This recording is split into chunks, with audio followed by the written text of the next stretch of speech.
En fait, voilà, ce qu'on s'est dit, c'est que la femme était l'avenir de l'homme, donc on l'a mis sur le mode de l'interrogation pour que chacun puisse, à sa façon, interpréter cette question. Donc elle est prétexte à débat, cette question, et on trouvait intéressant de le présenter justement dans le cadre de la Journée internationale de la femme, toujours. Voilà, pour que c'était une question finalement qui est d'actualité, enfin toujours en fait, et qui aussi intéresse fortement la psychanalyse. Donc je vais commencer par introduire le débat. Après je passerai la parole peut-être à Thierry qui nous a préparé quelque chose sur le bovarisme. Madame Bovary. Madame Bovary. Pardon. Après peut-être Yvan pourra dire quelque chose, et Joe aussi sur... voilà. Moi, c'était juste, je vais peut-être être, comment dire, finalement, mon approche la plus féministe, mais il faut bien... Enfin, féministe dans le sens, voilà. Donc, ce que j'avais commencé par... Enfin, ce dont je voulais parler, c'était plus ce qu'on appelle le post-féminisme, sachant que le féminisme, bon, révolte, révolution, c'est une question qui se pose. Est-ce que c'est une révolte, une révolution, et les différentes modélisations? Donc, je pense que par rapport au féminisme première vague, enfin, qu'on a connu dans les années 50, c'était surtout la question du droit des femmes qui était réellement, à l'œuvre. Et je pense qu'aujourd'hui, le féminisme se pose dans des questions, dans des termes qui sont radicalement différents, en fait, du féminisme des années 50, même si, dans le droit, bien sûr, un certain nombre de choses ont été obtenues, en fait, pour lesquels d'ailleurs il faut continuer à se battre, et les acquis sociaux ne sont jamais complètement acquis. Mais je pense que là, on assiste plutôt à une vraie rupture, à une vraie révolution épistémologique dans le post-féminisme. Et donc c'était plutôt sur les termes, finalement, de qu'est-ce que c'est, que veulent-elles aujourd'hui, en fait, finalement, pourrait-on dire, si, dans la mesure où elles ont quand même obtenu, on va dire, une certaine égalité au niveau de la loi, au niveau des droits et même des salaires, même si à salaire égal, les femmes, je crois, gagnent en moyenne, enfin c'est une statistique que j'ai vue, 34% en moins. 22, et ça, 22, 34, oui. Ça serait dû, ça serait dû. Oui, enfin, après on peut affiner les chiffres, mais c'est vrai que statistiquement c'est entre 18 et 22. Oui, c'est ça. D'accord. Donc évidemment, bon, ça c'est dans nos sociétés occidentales. Et effectivement, voilà. Bien sûr, à l'échelle planétaire, on est loin du compte et on est quand même très privilégié. Oui, de la France, oui, je disais bien, le 18-22%, c'est, ou 34% selon les statistiques, c'est en France en fait. Et donc la question, c'est un peu les nouveaux enjeux de ce qu'on appelle le post-féminisme, en fait, puisque finalement les revendications, elles les ont vues, à savoir le droit de vote, l'avortement, tous les aménagements, les lois, la protection de l'enfance, en fait, il y a quelque chose qui a été accompli. Et pourtant, ça continue. Donc c'est pour ça que je me disais révolte, révolution, qu'est-ce qui est en jeu, que veulent-elles aujourd'hui, peut-on se demander dans le... Donc, et là-dessus, en revenant sur la femme était l'avenir de l'homme, enfin, ce que je voulais montrer aussi, c'est à quel point déjà cette phrase, la femme, ça c'est encore le mythe de l'éternel féminin, donc quand on dirait la femme n'existait pas, il n'y a pas de la femme, qu'est-ce que c'est encore une définition, sur qu'est-ce que c'est... il y a des femmes, en fait. Je pense qu'aujourd'hui, il y a quelque chose qui se manifeste, justement, du pluriel des femmes. En fait, il n'y a pas tant de communautés de femmes que ça, mais c'est aller penser plutôt sur des femmes peuvent prendre le pouvoir et changer l'avenir de l'homme. Donc c'est plus sur ce mode-là que la phrase serait interprétée. Et puis surtout, évidemment, on ne peut pas penser le féminisme sans le patriarcat, qui est quand même un système qui s'est imposé de façon anthropologique, c'est voilà, depuis des millénaires, et que l'histoire du féminisme, finalement, c'est très très peu dans l'histoire. Enfin, que ça, c'est quand même voilà, assez récent. On a l'impression que... Et ça va très vite en même temps, c'est ça qui est incroyable. Et là-dedans, donc, je trouvais, bon, sur la définition je pense que du patriarcat, effectivement, qui est basé sur le contrôle du corps de la femme, en fait, je me disais que c'est pas uniquement au niveau du corps que ça joue, c'est aussi au niveau de la pensée. Et je me suis interrogée sur les lacaniennes féministes, que j'ai, voilà, et je trouvais que leur critique était assez intéressante, notamment si on regarde sur comment sortir finalement la dichotomie MeToo, des mouvements wokistes, ou voilà, qui font un peu symptôme sur voilà, les minorités qui prennent le pouvoir, enfin tout ce discours qu'on entend en fait, et que je trouve assez, qui reste encore assez dualiste en fait, en inversant finalement les polarités, et voilà, qui est un peu ce qui fait symptôme. Moi je dirais plus que toute cette idéologie wokiste, c'est ce qui fait symptôme d'un malaise dans la civilisation, et qui a peut-être donc c'est une mauvaise réponse à un vrai problème, qui a peut-être une autre façon de le penser.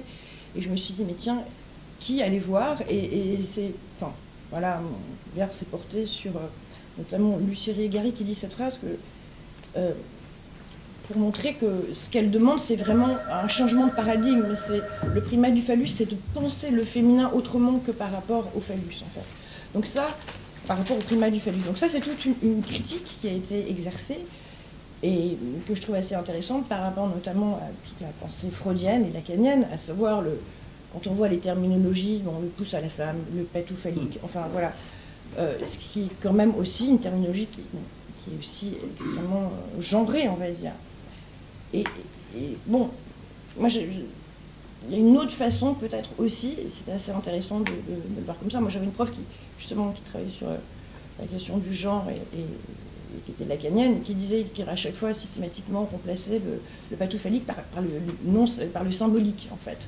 Et je me suis dit, mais tiens, pourquoi emprunter finalement des termes qui sont éminemment genrés pour définir des choses qui ne devraient pas l'être? C'est comme le nom du père. On a extrêmement, vu la société dans laquelle on va, on a beaucoup de mal. Le nom du père, c'est un concept qui est plus opératoire. Enfin, je pense qu'il y a des choses qui sont dans ces critiques, qui sont adressées à la psychanalyse, qui sont assez justes et assez intéressantes. Donc, Lucie Irigaray dit comment parler pour sortir de leur cloisonnement, de leur quadrillage, de leur distinction, de leurs oppositions, nous désenchaîner de ces termes, nous libérer de leurs catégories, nous dépouiller de leurs noms, nous dégager vivantes de leur conception. Sous le règne du patriarcat, ce n'est pas la femme qui a inventé elle-même les symboles dont on se sert pour la décrire. Ce qui est assez juste, en fait, là-dedans. Autre chose, c'est comme le primat du phallus. Vous regardez, la psychanalyse pensée par une femme, la psychanalyse de Mélanie Klein, par exemple, bon, c'est basé sur l'envie du sein et pas l'envie du pénis. Enfin, et quand même, c'est pas du tout la même conceptualisation qui a été faite, qui a été pensée par une femme.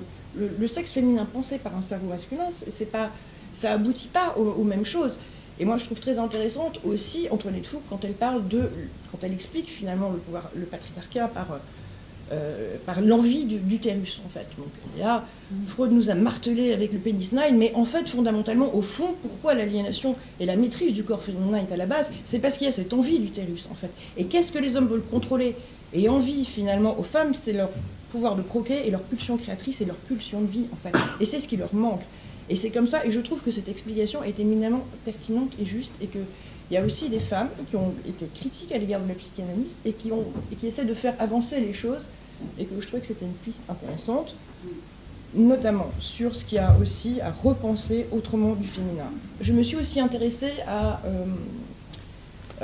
le manifeste cyborg de Donna Haraway, en fait. Le manifeste cyborg de Donna Haraway, Donna Haraway, en fait. Et alors, donc pour elle, la question, finalement, qui revient maintenant, c'est comment désessentialiser, voilà, la question du féminin, j'y arrive, de sortir des dualismes binaires, on voit ça, la question du genre, masculin, féminin, et qui a peut-être aussi, enfin, c'est une façon de désenclaver la problème, et de déplacer et de déterritorialiser la question. Je vais y arriver, voilà. Et donc, et surtout les problématiques identitaires, en fait, voilà, à chaque fois, c'est toujours en termes d'identité. Donc, elle propose le concept d'affinité. Donc, réfléchir plutôt que l'identité, qui est quand même un concept assez figé, l'affinité est quand même quelque chose de beaucoup plus mouvant, et il y a beaucoup plus de fluidité. Donc, des communautés, enfin, qui se regrouperaient par affinité, en fait. Donc, elle, c'est plutôt une approche dans un cyberféminisme qui n'est pas du tout sur le naturalisme masculin, féminin, enfin, qu'on a prôné depuis des années, en fait. Donc, et c'est l'idée, en fait, que je trouve assez intéressante, c'est finalement de le penser par rapport à la machine. Donc le tiers, en fait, c'est l'homme-machine, la femme-machine. C'est plus le lien à la machine qui fait aussi partie et qui fait construire notre identité, en fait. Enfin, c'est... Comment dire ? enfin, machine dans le sens de l'hybridation, en fait. On va de plus en plus vers l'homme augmenté, vers, voilà, vers le cyborg, c'est ça. Donc ça désamorce la question du masculin-féminin, en fait. C'est le rapport à qui va déterminer la forme que ça prend, en fait. Et que dans cette transformation, enfin, c'est comme si vous avez vu dans les années 70, la femme bionique, c'était déjà la femme machine.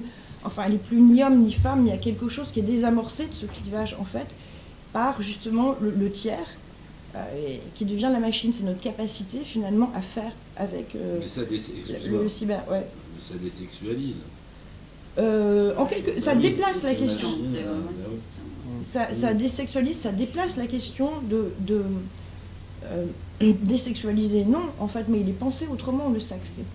C'est pas je pense pas que ce soit de... Enfin, non, on peut avoir des critiques à l'égard de la pensée de Donna Haraway, bien sûr, mais c'est plus, comment dire, ce qu'elle dit aussi, c'est pas une communauté de femmes, ce sont des enfin, c'est plutôt à penser au pluriel, en fait, dans les singularités, en fait. Donc comment retrouver sa propre singularité d'être humain sans se déterminer par le clivage homme-femme, en fait. Donc, ça, c'est vraiment le mouvement vers quoi on tend à aller. Oui. Actuellement, c'est vraiment... Voilà. Et elle prend elle prend l'hybridation avec la machine, en fait, en disant que ça, c'est un nouveau paradigme, en fait, et quand on réfléchit finalement à ce qui va se produire, enfin, peut-être que, effectivement, je pense que ça sera un vieux conflit, en fait, que l'idée homme-femme, ça sera plutôt augmenté ou pas augmenté, la question vraiment qui se posera, enfin, dans le futur. Non mais... Augmenter quoi? Augmenter, c'est-à-dire... Mais oui, notre capacité... Notre capacité de... Voilà, enfin, c'est des Frankenstein, c'est la monstruosité, enfin... C'est une recherche vers le phallus, quand même. Non, vers la monstruosité, vers l'hybridation et la monstruosité. Enfin, on va passer... La parole à Thierry. Avant de commencer, déjà bonjour à tout le monde. Et merci hommes et femmes. Et merci d'être venus si nombreuses et si nombreux. Aujourd'hui, je voulais commencer, avant d'introduire mon propos, par des remerciements. Je voulais d'abord remercier Delia de nous accueillir. D'accueillir notre jeune association qui s'appelle Essaim Freudien, une toute jeune association. Essaim Freudien. Voilà, une toute jeune association. Comme un essaim. Comme un essaim, ou S1, signifiant maître aussi. Enfin, comment? Essaim, pas l'essaim. Essaim Freudien. Je voulais aussi remercier Anouchka d'avoir aussi organisé, d'être aussi un peu à l'origine de ce débat, de la rencontre, voilà, donc qui nous a beaucoup, qui est membre, qui est le vice-président de l'association et qui a fait qu'aujourd'hui un tel événement puisse s'organiser.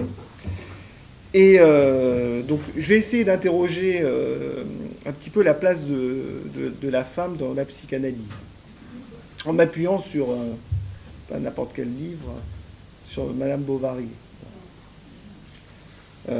Alors, le psychanalyste.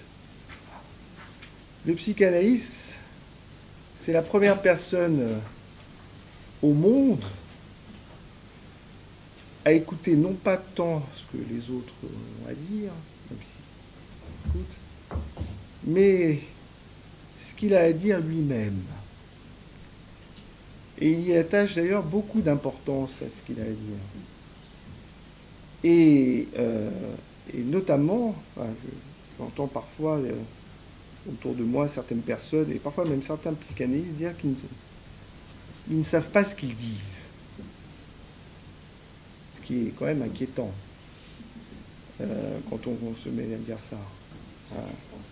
Et notamment quand il s'agit de traiter une question qui est la question de la femme. Parce qu'il faut faire très attention à ce qu'on dit quand on aborde cette question-là, ce sujet-là.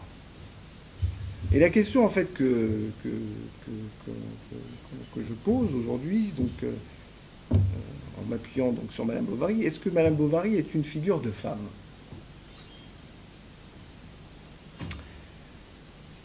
Cette question de figure de femme, pour moi, est une question qui est au cœur de la psychanalyse. Parce que quand on passe de Freud à Lacan, on n'a pas du tout la même vision. De Freud à Lacan, on passe d'un continent noir à la femme n'existe pas. Ce qui ne veut pas dire la même chose. On passe du réel de la différence des sexes, différence absolue, à il n'y a pas de rapport sexuel. On passe du roc de la castration au roc de la jouissance. De Freud à Lacan, si vous voulez, il y a une espèce de retournement, de renversement, justement sur cette question-là, épineuse. Et je vais essayer donc d'éclaircir, d'interpréter, de travailler cette question, justement en m'appuyant sur ce chef-d'œuvre qui est, je pense que tout le monde a lu ici, sur Madame Bovary. Le pauvre Flaubert. Flaubert accusé d'outrage à la morale publique. Non pas tant d'avoir exposé un adultère, mais d'avoir eu, d'abord, comment ? Femme. Et justement, j'y viens. Justement, j'y viens.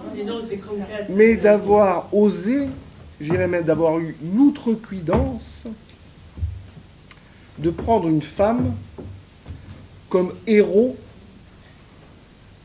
romanesque, romantique, d'avoir osé, le pauvre Flaubert, d'avoir osé subvertir la norme mâle.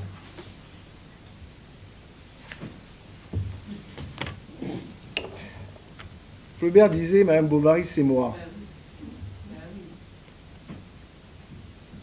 C'est moi. Il disait cela. Au sens où, en fait, c'est Flaubert qui fait la dame dans cette histoire. Emma. Ce qui la tue, Emma, c'est de ne plus pouvoir aimer. D'une malheureuse, de ne pouvoir plus conjuguer aimer qu'au passé, au passé simple. En fait, le désir de Madame Bovary est un désir impossible. Elle va buter sur une impasse symbolique, c'est monsieur. Madame, surtout à cette époque-là, pourra jamais devenir monsieur. C'est le roc de la castration. Et ce qu'elle va... Enfin, parce que ça se termine mal, hein, vous connaissez tous l'histoire. C'est qu'elle ne va pas transiger sur ce désir-là. Elle ne renoncera pas. Et sa seule issue possible, c'est le suicide. Et pas n'importe lequel. Pas n'importe quel suicide. Elle va prendre un poison purgatif qui va lui faire vomir toute cette encre bilieuse, toutes ces belles histoires, toute cette littérature à l'eau de rose qu'elle a avalée pendant toute son enfance. Elle a avalé, je dirais presque à l'insu de son plein gré, cette littérature-là. Elle n'a pas eu d'autre choix que de régurgiter, en fait, tel le bébé de son bon lait maternel. Hein. En fait, pour incarner une figure de femme, Madame Bovary doit régurgiter la mère. Ce foutu utérus, ce foutu, je me permets de dire ça, ce foutu hystérique que la bonne société bourgeoise de l'époque, mais qui n'a pas beaucoup changé aujourd'hui, tentait de lui faire avaler. On peut en discuter. Alors la question, donc, est-ce que c'est une figure de femme, Madame Bovary?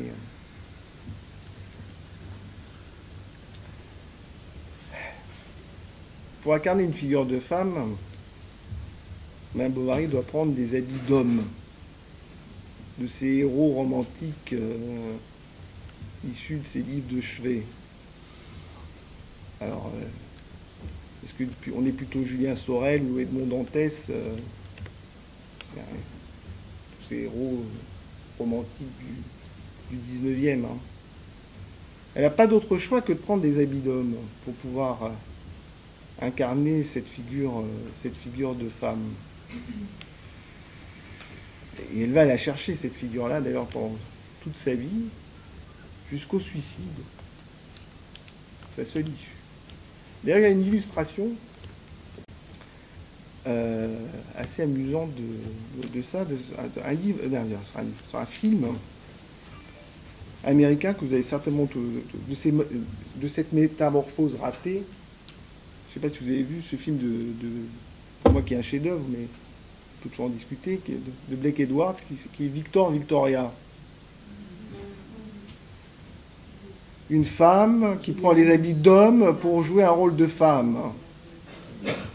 Hein, qu'elle n'avait pas le choix d'ailleurs dans le film, puisque pour pouvoir gagner sa vie, il fallait qu'elle se travestisse. Eh oui.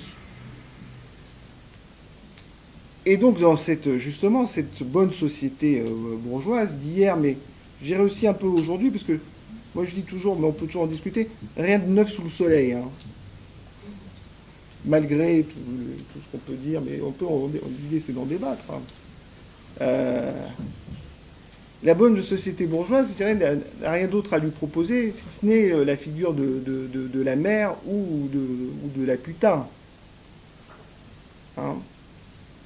Et la question que je me suis posée, et peut-être que l'idée c'est d'en discuter, hein, c'est que si Madame Bovary avait rencontré la psychanalyse, c'est un personnage imaginaire, mais rêvons un peu. Qu'est-ce qu'elle aurait pu lui apporter la psychanalyse à Madame Bovary? Je pense qu'elle aurait, si elle avait croisé la psychanalyse sur son chemin, elle l'aurait peut-être aidé à devenir, à sublimer en fait, à devenir, je dirais, un bel homme. Alors, attendez, je vais expliquer. Mais là, tu restes encore homme-femme, très genré. Donc...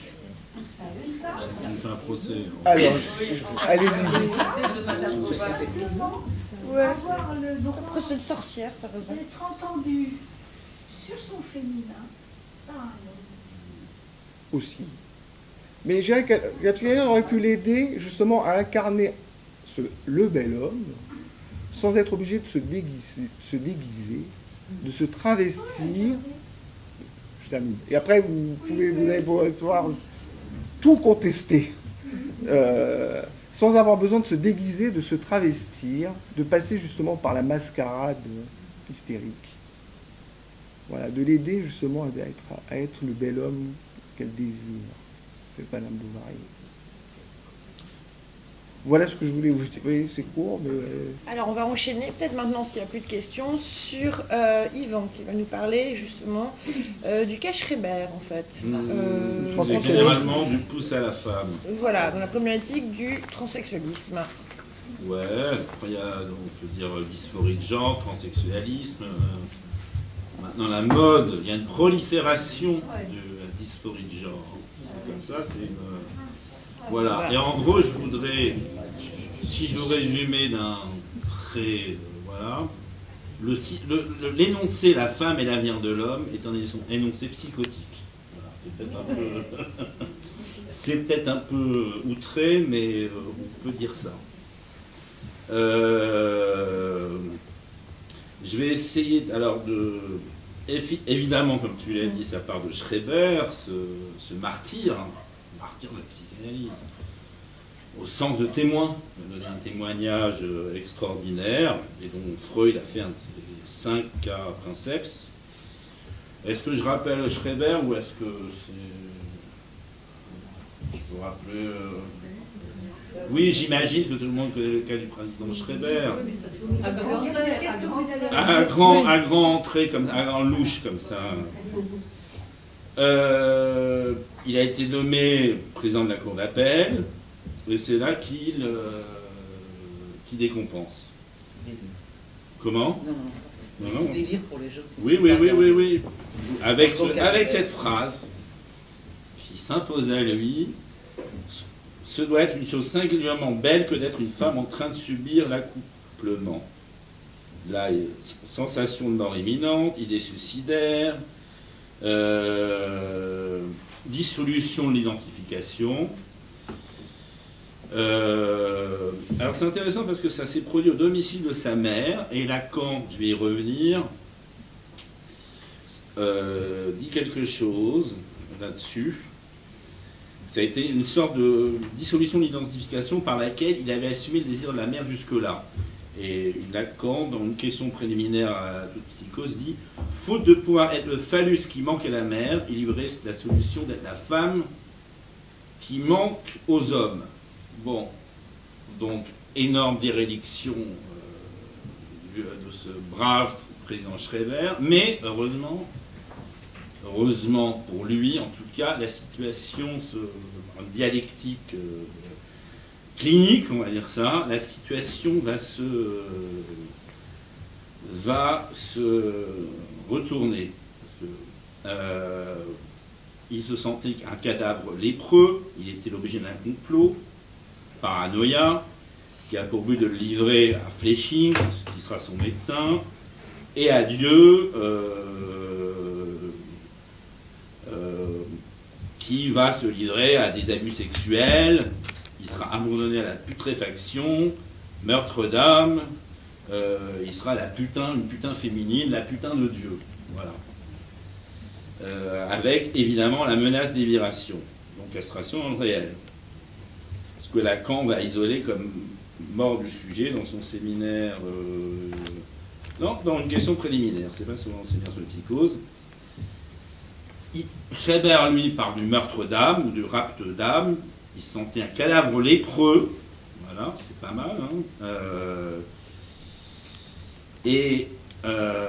Tout d'un coup, renversement, la connexion avec Dieu serait établie, la volupté féminine revient, et lui consent finalement à l'éviration, à cette position de femme.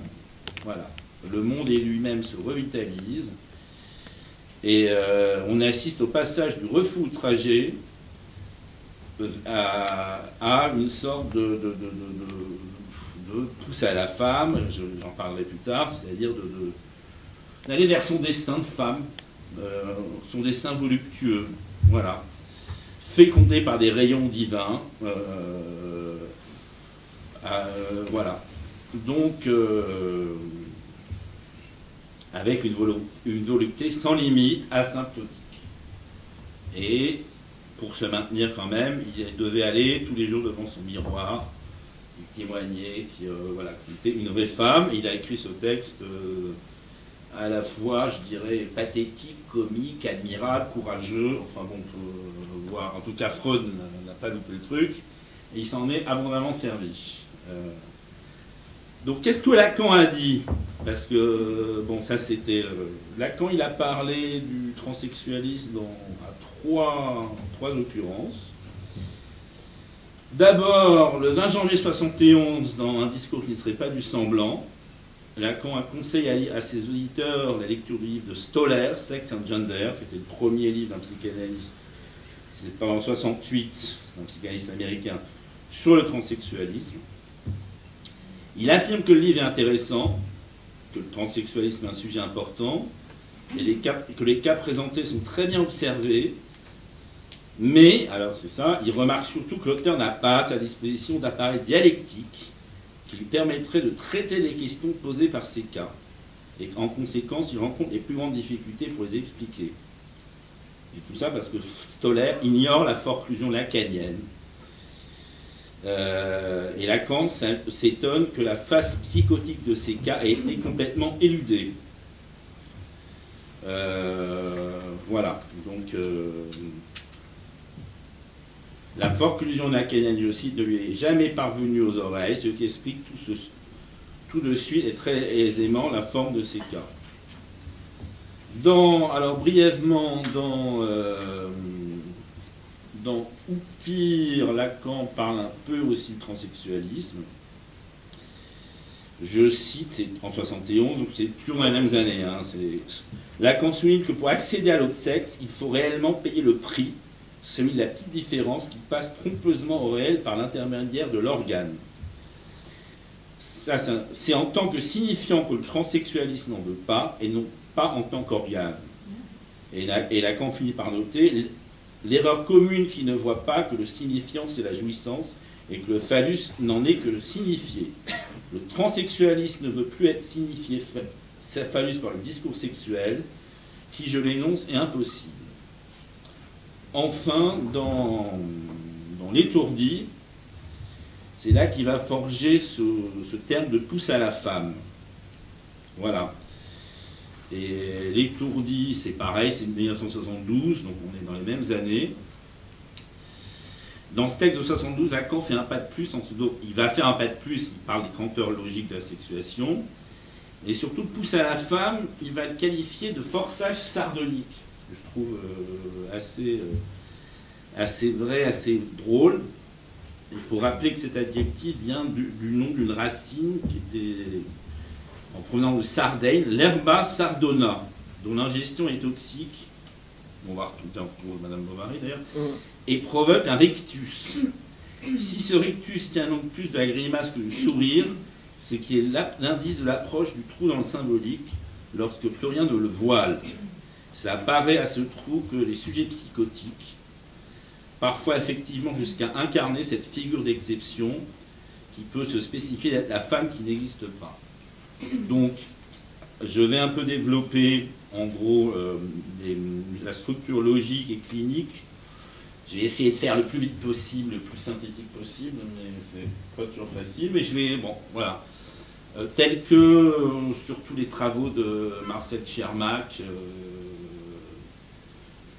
vous savez qu'à Lali, en 19... Oulala, ça remonte il y a 20 ans, il y a eu toutes des journées sur le transsexualisme, il y a eu 2 tomes, j'ai pas ingurgité les 2 tomes, mais ça a été mis au pilon, que personne ne voulait en parler. Tchermak en parle quand même dans pas mal de ses... dans Patronymie, et il y a un séminaire de mêlement Lacan contre Freud, de 1996 à Henri Roussel, où il y a une discussion entre Mêlement et Tchermak. Voilà, et après je finirai, parce que je ne vais pas me cantonner seulement à Lali, j'ai compris que vous n'aimez pas tellement les maîtres ici, donc je vais essayer de diversifier mes sources pour la fin. Voilà, il y a quand même ça fait débat, mais en tout cas, le pouce à la femme et le transsexualisme serait une sorte de paradigme de la psychose, comme Cotard pourrait l'être. Donc quelques remarques comme ça. Pour le psychotique, enfin, et j'ai fait un beau lapsus pour le transsexuel surtout, il n'y a pas de possibilité pour lui d'avoir quelque latitude que ce soit par rapport au phallus, auquel il n'a aucun accès. La métaphore symbolique n'a pas été mise en place, il n'y a pas de reconnaissance du signifiant paternel. Le symbolique est fleur clos, déni du phallus, on est dans un Verfung, c'est-à-dire la forclusion. Faute de pouvoir se situer par rapport au phallus symbolique, il ne reste alors comme possibilité que de se définir par rapport à l'imaginaire et d'essayer de s'en débrouiller.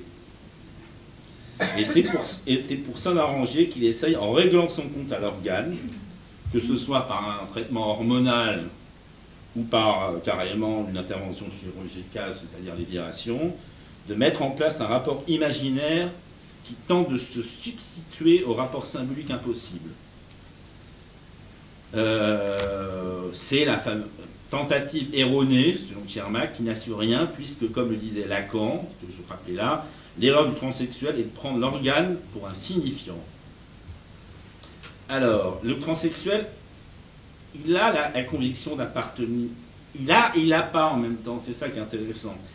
Il sait qu'il est une femme, mais en même temps, il sait aussi qu'il est un homme. Il n'y a pas d'hallucination négative. Il sait en effet très bien dire et reconnaître de quel côté son anatomie l'a rangé. Mais sa difficulté est d'être affronté au fait qu'il ne saurait en aucun cas y avoir une adéquation garantie entre anatomie et sexuation. C'est le propre du phénomène transsexuel d'être quelque chose qui s'impose, qui concerne le plus intime de son être, qui ne laisse nulle latitude ni possible choix à l'instar des manifestations hallucinatoires. Ça s'impose sans dialectisation possible. Ce que Mellman va reprendre, et ça aussi, c'est-à-dire, ce qui est éminemment pathologique, c'est sa conviction. Il y a la conviction, lui, qu'il est cela ou cela.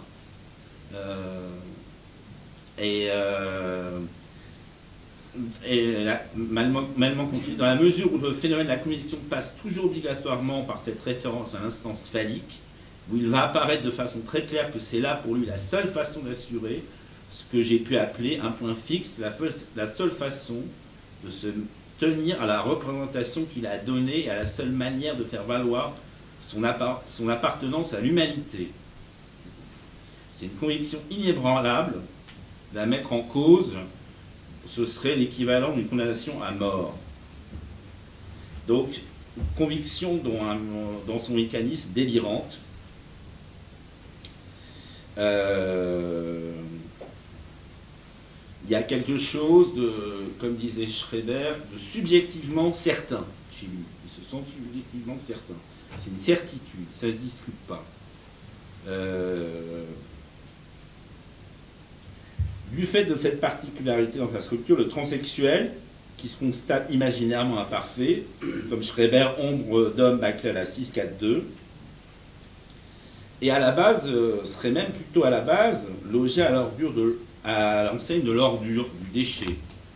Ce qu'il demande et ce qu'il revendique n'est pas tant d'appartenir à l'autre sexe que de devenir enfin la vraie femme, pas barrée, par rapport à ce que Lacan et la femme avaient barré.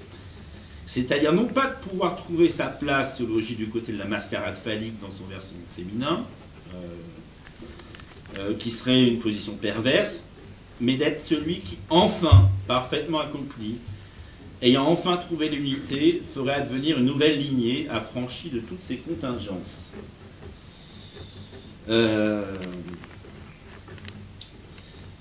Donc le fantasme des libérations impose à Schreber, par exemple, de reconstruire une nouvelle réalité délirante dans laquelle, comme je l'ai dit, faute de poils de phallus qui manque à la mère, il ne resterait plus que la solution de la femme qui manque aux hommes. Mais la femme ultime, la moins une, il y a le moins un, le père de la horde, là ça serait la moins une. C'est un stade de stabilisation pacifié. Lorsqu'une fois quitté la clinique du professeur Fleisching, il éprouve néanmoins, donc il doit quand même il y a une sorte de réassurance, il y a une précarité imaginaire, parce que Schreber, il éprouvait quand même la nécessité de passer chaque jour quelques moments devant un miroir, paré d'atours féminins. Voilà. Donc le délire, comme dit Freud, est une tentative de guérison. Il n'est pas néanmoins la guérison. Et ça, c'est une question à voir aussi, car la métaphore délirante, par laquelle l'imaginaire vient de tenter de pallier le défaut radical du symbolique, est par définition marquée d'instabilité. Schreber qui va s'assurer tous les jours qu'il est bien une femme. Donc il faut donc que ce travail soit poursuivi sans relâche. Ces demandes d'intervention chirurgicale, fréquentes chez tous les sujets transsexuels, sont à mettre sous le titre de ce que Freud appelait les manifestations hypochondriaques présentes dans toute psychose. C'est ainsi que Lacan pouvait affirmer que pour le psychotique, c'est le corps propre qui a toute son importance. Et ça se vérifie bien, vraiment chez le transsexuel. En même temps, c'est une exigence pétrifiée, adressée à un médecin posé comme non barré, tout puissant, visant à produire, ça aussi c'est important, le franchissement du fantasme du phallus à la beauté, menant à la pente asymptotique vers la femme. Je finis juste parce que la femme, c'est un des noms du père. Je trouve ça intéressant dans cette histoire. Ouais. Et la question du phallus, parce que là-dedans, le phallus ne joue... dans la signification du phallus, Lacan dit que le phallus ne jouait son rôle que voilé. C'est un au-delà, avec comme conséquence que le pervers, par exemple, met son imperméable en caoutchouc, il montre, il referme, et vous vous demandez si vous n'avez pas rêvé. Le fétichisme pour le phallus n'est pas derrière le voile, il vous prend sa trique et puis hop, il est incarné, positivisé. Tandis que pour le transsexuel, il n'y a pas d'au-delà du voile. Sa jouissance est devenue une jouissance cutanée d'enveloppe. Jean-Jacques Tissler appelle une jouissance d'enveloppe. C'est-à-dire que le corps lui-même, sa peau, sa manière, on va dire son déguisement, ses atours, eux-mêmes sont un objet petit a. C'est sur la question du désir, voilà. Oui, la question du désir. Mais bon, alors justement, j'ai juste une question. Alors en fait, bon, là tu places, et je sais pourquoi, le transsexualisme du côté de la psychose, mais il y a d'autres courants qui le mettent du côté de la perversion. Perversion, oui, mais là non, justement, je viens de dire que c'est pas forcément de la perversion. Mais peut-être que moi les travestis peuvent être du côté de la perversion, mais les transsexuels, les vrais, j'allais dire, ceux qui sont pas... Ceux qui font pas semblant. Ceux qui font pas semblant. Et là, ils vont au bout. Les vrais hommes, les vraies femmes. Alors moi, Vous parlez que des transsexuels hommes. Oui, là je parle plus à la femme, donc du PDA. Voilà. Alors, les vrais hommes, les vraies femmes, moi je propose de donner la parole à une très grande femme, et Delia va nous faire... Ah ben si, c'était Delia, c'était toi après. Non, c'est Joe. Ah, c'est Joe. Ah, des hommes. Des hommes. Alors, les vrais hommes. Joe va nous parler des vrais hommes. Où sont les hommes? Où sont les vrais hommes? Voilà. Bon. Nous avons les trans, les femmes, maintenant les vrais hommes. Bon, j'espère que je vais être entendu au fond de la salle parce que je ne sais pas pousser la voix. J'ai été élevé pour ne pas parler fort parce que c'est mal élevé. Bon, le peu de choses que j'ai à vous dire, d'abord je vous remercie de votre indulgence parce que par rapport à le tableau a été pulvérisé, je veux dire, ils sont allés très loin. Moi je suis dans un propos freudien, extrêmement plan-plan, et je vais ouvrir quelques portes qui sont déjà largement ouvertes, mais je ne suis pas si sûr de ça. Dans les mouvements féministes, et notamment le MeToo et ce qui a suivi, le woke, etc., que tu as épinglé tout à l'heure, mais il s'agit de voir quand même... Je l'ai épinglé comme symptôme, c'est tout ce que j'ai... Tu l'as épinglé comme symptôme et à juste titre, parce que je suis d'accord avec toi. Quand tu m'as demandé comment j'allais intituler le propos, je t'ai dit si l'homme a un avenir. Effectivement, si vous regardez les chiffres et le bruit médiatique, c'est pas tout à fait la même chanson. Devreux disait que, et c'est pas le seul, qu'une société qui produit plus de 5% de pathologie est en train de s'effondrer. Empire romain, vous regardez ça à travers les âges. Si on regarde les chiffres, on est déjà totalement effondré. 10% des Français ont une atteinte incestueuse, ça fait du monde sur les 44 millions d'adultes. Rendez-vous compte. Vous pouvez regarder les chiffres, c'est effarant. Ça colle pas. Ça colle pas. Pourtant, la natalité, ça continue. Les gens n'ont pas l'air d'être aussi totalement déboussolés. Donc, l'objet de mon intervention, c'était d'aller voir un peu plus près de quoi était faite la surdité des hommes à la plainte féminine. J'ai essayé de voir de ce côté-là. Ça n'a rien d'extraordinaire, mais enfin, il y a deux traits qui spécifient ces mouvements idéologiques. C'est pour ça que tu as raison de parler de symptômes. Le premier, c'est empêcher l'autre de parler. Tu n'as pas le droit à la parole. Hein? Pour moi, je le situe du côté de ce qu'un Arménien va dire à un Turc que je vais t'assassiner parce que ton grand-père a tué mon grand-père. Ça ne s'est pas inscrit. Et quand ça ne s'est pas inscrit, eh ben, ça produit... hein, c'est du retranché, c'est pas du refoulé. Hein, on est dans exactement, on est dans le traumatique. Et le deuxième trait qui spécifie ces mouvements et qui ne manque pas d'étonner, c'est le révisionnisme historique. On a le droit de revoir l'histoire à la lumière des valeurs de maintenant. Et d'ailleurs, il n'y a pas de doute. Hein, Gauguin est un pédophile, Napoléon est une ordure, etc., etc., etc. Il n'y a pas de doute. Mais s'il n'y a pas de doute, où est la pensée? Comment peut-on encore penser s'il n'y a plus aucun doute? Ça mérite de s'y arrêter. Ça n'a rien de stupéfiant. Hein. Les Égyptiens de l'Antiquité martelaient les cartouches du pharaon une fois qu'il était déchu. On empêchait chez Staline ou chez...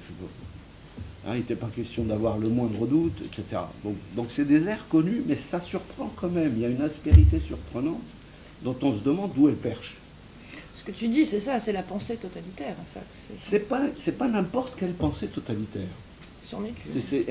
Elle a une aspérité qui est quand même bizarre. Enfin, je ne sais pas si vous êtes sensible à ça, moi ça me paraît curieux, quoi. On pourrait tenter de l'élucider. Mais enfin, ça fait symptôme, manifestement. Et de quoi est-ce que ça fait symptôme? J'ai essayé de remonter le fil très bêtement et très scolairement, à savoir l'accès à la différence des sexes. Qu'est-ce qui souffre et qu'est-ce qui jouit dans cette affaire-là? Je suis obligé de reprendre mon petit bonhomme de chemin pour vous asséner le parcours, à savoir, si vous partez du principe que l'excitation génitale de la copulation est assise sur l'excitation des organes génitaux, vous êtes dans la sexologie, on n'est plus dans la psychanalyse. Il faut bien admettre avec Freud que l'excitation génitale, elle se construit à partir des pulsions partielles. Orale, sadique, oblative, anale, etc., etc. Enfin, sans oublier l'olfactif, sans oublier tout ce flux de pulsions partielles qui culmine dans le château d'eau du phallique. Il y a cette étape dans la construction qui fait qu'on rencontre tous à ce moment précis l'horreur de la castration. Et toute l'affaire, c'est comment s'opère le passage vers le génital. Parce qu'il y a peu de choses, on a très peu de choses là-dessus. Tous autant qu'on est dans cette pièce, on a dû se démerder. Papa, maman, ils n'étaient pas là pour nous expliquer. On ne l'a pas eu, ça, notre génération. Il paraît que ça s'arrange, je viens l'admettre. Mais enfin, reprenons le fil. La petite fille constate la différence. Elle est dans ce moment phallique, trouée, être trouée. Horreur de cette jouissance, angoisse de castration. Comme le disait Jacques Assoum très bien, si cette petite fille a la chance de se tourner vers le couple parental, vers le corps de sa mère, pour s'apercevoir que comme elle, il n'y a pas, mais que ce corps maternel, il est l'objet de désir, d'invocation et d'amour. Elle a déjà mis un pied dans la bonne direction. Après ça, si elle pique des colères noires, comme disait Madame Collodin, et qu'elle a la chance de rencontrer une analyste qui écoute, et qu'elle lui dit, mais tu as ce qu'il faut, les garçons c'est comme ça, ils l'ont dehors, nous on l'a dedans, enfin les filles l'ont dedans, tu as ce qu'il faut, alors, ça t'appartient, c'est à toi, tu vas pouvoir en faire ce que tu veux et vivre ta vie. Voilà, la colère s'éteint. La rage du pénis, elle était là quand même, c'est pas de la fiction. Du côté du petit garçon, c'est une autre affaire. Le petit garçon, je cite encore Jacques Assoum, il n'a pas tellement de raison de se poser de questions, si ce n'est que l'angoisse le taraude. Mais s'il reste le nez fixé sur sa bite, il a toutes les chances de mourir idiot. Et c'est ce qui arrive à 90% de l'humanité masculine, excusez-moi. C'est de ça qu'il retourne. Parce que tous les petits garçons n'ont pas la chance, comme la petite fille, de se tourner et de se questionner ce qui se passe en face, et d'avoir un père et une mère, parce que ça pourrait être le père tout seul ou la mère toute seule, ou les deux ensemble, qui vont lui dire, enfin le père va lui dire, je suis un garçon, tu es un garçon comme moi, tu vas grandir, tu vas devenir un homme comme moi, tu as ce qu'il faut. Hein, mais sauf que c'est pas une épée, tu vas pas trancher, tu vas pas trouer. Ton bâton de maréchal, il est merveilleux, mais il n'est pas complet. Il te faut le fourreau. Et le fourreau, c'est les filles qui l'ont. T'es pas tout. Bon. Il n'y a pas beaucoup de garçons qui ont la chance de rencontrer un discours paternel comme celui-là. Alors ils vont s'agripper aux branches, sur les observations, sur... Et il y a un point que j'oubliais de signaler en cours de route, c'est que tout le prégénital, il y a une efflorescence phénoménale de théories sexuelles infantiles qui se trouvent où? Dans la mythologie. Toutes les cosmogonies, c'est que ça. Zeus avale celle qu'il a mise enceinte, Métis, la déesse de l'intelligence, je ne sais pas comment il a fait pour la séduire. Elle est enceinte d'Athéna, il l'avale, elle se porte très bien dans le ventre de Zeus, elle accouche d'Athéna, Athéna remonte la moelle épinière, parce que pour les Grecs, le sperme et la matière blanche, c'est la même chose, et Zeus a un mal de crâne épouvantable, il faut que Héphaïstos vienne lui fendre le crâne pour qu'elle sorte, et elle sort toute armée, en poussant un hurlement terrifiant. Théorie sexuelle infantile. On en a plein les mythes. Je ne sais pas pourquoi Freud n'a pas fait le raccord dans son papier sur la différence des sexes. J'en arrive simplement à ce constat qu'on passe notre temps à faire comme si tout le monde s'était raccroché aux branches, était entré dans l'Édipe, avait liquidé l'Édipe et vivait une forme de... Je parle pas de normalité, je veux dire que l'acte génital, c'est toujours et encore le mimodrame triomphant contre l'angoisse de castration. Ce n'est pas que ça, parce qu'après ça s'arrange, il y a de la parole, puis ça se tisse autrement, on en sort. Mais enfin, ça reste ça. Et rendez-vous compte de la masse phénoménale de gens qui n'y ont pas eu accès et comment ils se démerdent. Alors, étonnez-vous qu'il y ait de la surdité du côté du masculin, mais pas que. Pas que. Du côté du féminin, c'est souvent pas brillant non plus. Ce que j'avais envie de vous dire. Il y a un dernier point sur lequel je veux m'arrêter, et ce sera le mot de la fin pour moi en tout cas, c'est la question de la jouissance. Il y a cette question de la jouissance telle qu'elle est employée par Lacan et par les lacaniens a fini par devenir synonyme de trop de jouissance tout le temps. On ne se prend même plus la peine de parler de jouissance sans signifier du trop de jouissance. Mais de la jouissance, Dieu merci, on y a accès quand même. Faut pas déconner. Bon. Alors, oui, quand il s'agit de jouissance, vous pouvez être sûr que ce qui est convoqué, c'est le masochisme moral. Qu'on soit garçon ou fille, si vous ne cédez pas une emprise à un objet réel sur vous, vous n'êtes pas près de l'approcher de la jouissance. Vous serez dans le plaisir. Hein, un homme qui pénètre une femme, s'il ne se laisse pas défaire par sa conquête, ne pourra pas jouir. Et pour une femme, on en est exactement au même point. Pourquoi employer le terme masochisme? On ne peut pas dire lâcher prise. C'est pas du lâcher prise. C'est être défait par son vainqueur. Il y a un vainqueur, il y a un vaincu dans l'histoire. Dans le fantasme, la tragédie, c'est que ce fantasme, il est exporté pour fabriquer ce que le patriarcat en a fait, mais c'est pas que le patriarcat, c'est la société industrielle aussi. Hein, le patriarcat a peut-être fourni une base, mais après, c'est la société industrielle qui nous fabrique ce merdier. Le patriarcat, il a duré des millénaires, il n'a jamais produit ça. Parce que si vous prenez tout le registre de la chanson, de la poésie, du Moyen-Orient jusqu'en Perse, jusqu'en Chine, il n'est question que de souffrir de l'amour. Ça souffre, donc ça jouit. Masochisme moral. Une femme ne peut jouir que si elle s'est trouvée un amant de jouissance, un vainqueur, qui va l'emmener plus loin que ce qu'elle imaginait ou espérait aller avec son père. C'est ce qu'on lui souhaite. Donc, voilà, c'est de ça que je voulais vous parler, c'est juste de revenir à la réalité de la pathologie de tout un chacun, sans aller dans des extrêmes psychotiques que vous avez brillamment traversés. Mais bon, voilà. Toutes ces formules, en fait, on cherche à se retrouver. Il n'y a pas forcément être l'avenir l'un de l'autre, ça met dans une dissymétrie.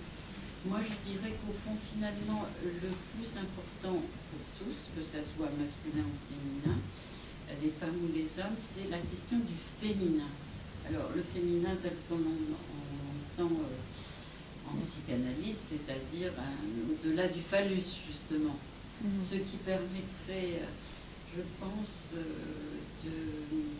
d'améliorer toutes les questions concernant l'amour et peut-être même le désir. C'est dans cette zone-là que ça m'intéresse, en fait. Comme issue possible, en fait. Une issue possible, c'est la serait question le du féminin, oui. Pour les deux, au sens que, justement, au-delà du phallus, ça concerne... Donc ça serait le féminin est-elle l'avenir de l'homme? C'est voilà, plutôt cette phrase, oui, j'y avais pensé aussi dans le... Bien sûr. Et si on contextualise, cette phrase-là était en fait, c'était plus social, c'était la condition en fait des femmes, les conditions sociales des femmes en fait. Oui. Ouais. Moi, je pense plutôt qu'on est dans une période en fait où on cherche de nouveaux paradigmes en fait. Oui. Les choses sont à réinventer. Enfin, ça c'est un peu la phrase rimbaldienne de c'est à réinventer en fait. Qu'est-ce que c'est que ce féminin, masculin? On est vraiment dans cette zone où un changement de paradigme. Moi, je pense que c'est plus une rupture épistémologique radicale. C'est dans ce moment-là qu'il y a un moment de trouble en fait. Oui, où justement, donc je trouve qu'il y a des femmes qui pensent justement autrement, c'est penser le féminin pas d'après le phallus, enfin sortir de le penser radicalement différemment, enfin c'est tout le travail sur lesquels pas facile. Pas facile, non, qui peut aussi avoir ses impasses, mais en même temps je trouve que là il y a des choses intéressantes et on est vraiment j'allais dire dans des portes ouvertes incroyables sur justement qu'est-ce que sera demain. Je pense que le féminin, le masculin tel que il sera vécu, pensé, intégré, réinventé dans les futures générations, n'aura plus rien à voir avec ce que nous... Mais ça se questionne aussi, ce changement de paradigme, parce que j'ai l'impression que c'est un peu pessimiste, parce qu'on parlait de transsexuel ça a toujours existé, transsexuel depuis la nuit des temps. Oui, mais c'était moins... maintenant, c'est on a psychiatrisé, ça a été psychiatrisé à un moment donné, mais ça a été pathologisé. Ça a toujours existé, l'homosexualité, la transsexualité. Oui, mais ça vient dans un contexte. En fait, on ne peut pas, justement, vous parler de l'essor des... Moi, je pense qu'il faut le repenser dans un contexte, et c'est quand même celui, justement, de toutes les mutations génétiques, chirurgicales, enfin, tout ce qu'on peut faire. Donc, ça s'étend partout. Enfin, quand on voyait le nom de la chirurgie esthétique, on va vers le monstrueux. Enfin, il n'y a pas besoin d'être... Le corps monstrueux, il n'est pas que... essentiel aujourd'hui. Oui. Et la question de l'identité. Et la sexualité. Le sexuel n'est pas très présent. La sexualité, c'est pas le sujet. Non, mais non. Aujourd'hui, le sujet, c'est le monstrueux. Le corps, qui peut aller vers le monstruosité. Mais c'est la question du corps. Alors le corps, oui, bien sûr. Oui, normé, bien sûr, déformé, enfin, dans son réel. Il me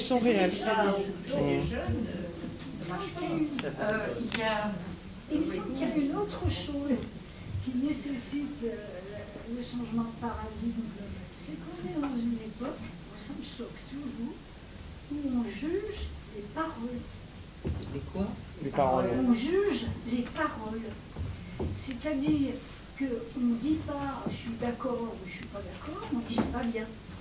On dit on dit quoi? On dit ce n'est pas bien. Ah, ce n'est pas bien. De dire ça.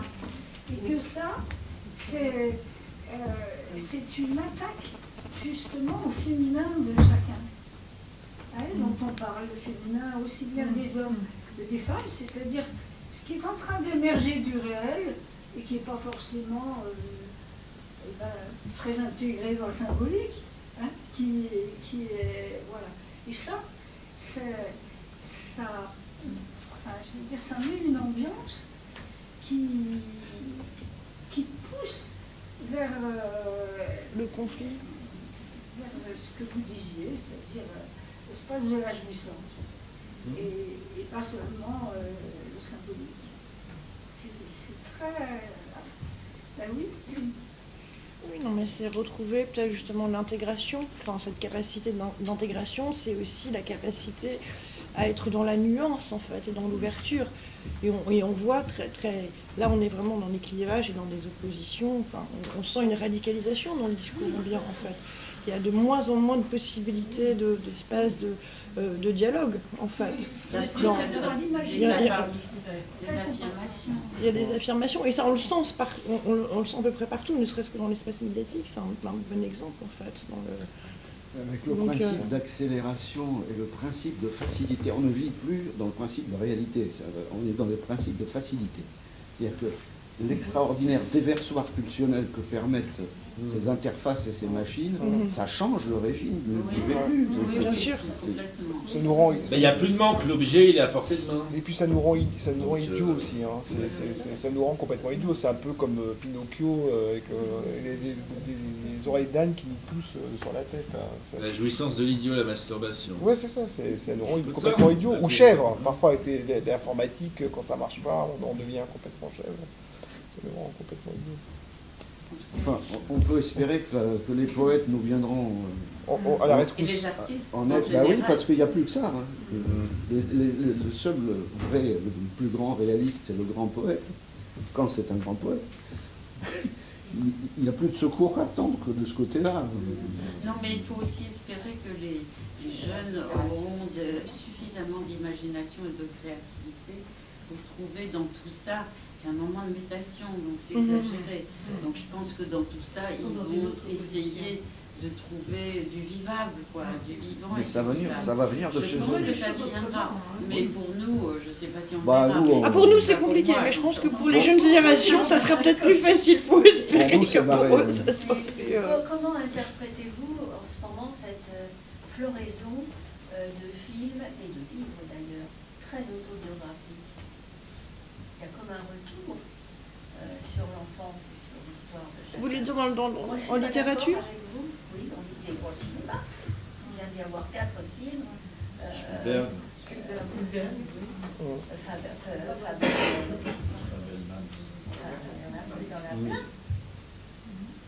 Les gens se racontent. C'est ce qui fait pièce à la folie d'identité. Parce que dès que vous entrez dans la narration d'une histoire, là, vous savez ce que c'est que l'identité.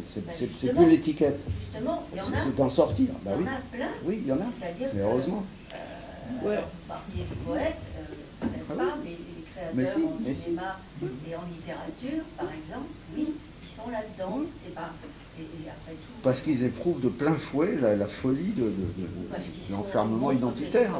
Et puis ça fonctionne, oui, non, c'est vrai. Montre que c'est encore possible, justement. Je peux me permettre d'intervenir, je lève la main, parce que je suis plutôt dans des cercles militants, dans les cercles militants, on lève la main pour prendre la parole. Je me permets d'intervenir maintenant, parce que du coup, je suis artiste, donc je me sens concernée par ce que vous dites, et c'est aussi pour rebondir sur ce que vous disiez tout à l'heure.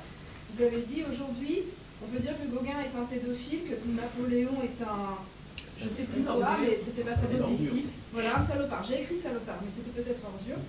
Et vous dites, il n'y a pas de doute. Et ça m'a... Enfin, ok. Mais ça m'a aussi fait penser que c'est remettre en question, donc en doute, le fait que Gauguin est un génie, ou même Napoléon. Parce que moi, quand j'étais petite, on avait visité les Invalides avec ma classe, et je me souviens que le guide conférencier nous disait que Napoléon était un génie, un stratège de génie, par exemple. Et ça, je trouve ça très intéressant de remettre en question la notion de génie, et ça répond à votre question, c'est-à-dire qu'à partir du moment où les artistes se saisissent de leur histoire personnelle pour raconter le monde et le monde politique, alors on va au-delà de la question du génie, qui est très très très en lien avec évidemment la question du patriarcat et du capitalisme que vous avez plusieurs fois évoqué, madame, comme étant une sorte de virus, et je suis tout à fait d'accord avec vous là-dessus. Enfin, c'est ce que j'ai cru comprendre, en tout cas quelque chose de très néfaste. Ça s'appelle thanatocapitalisme.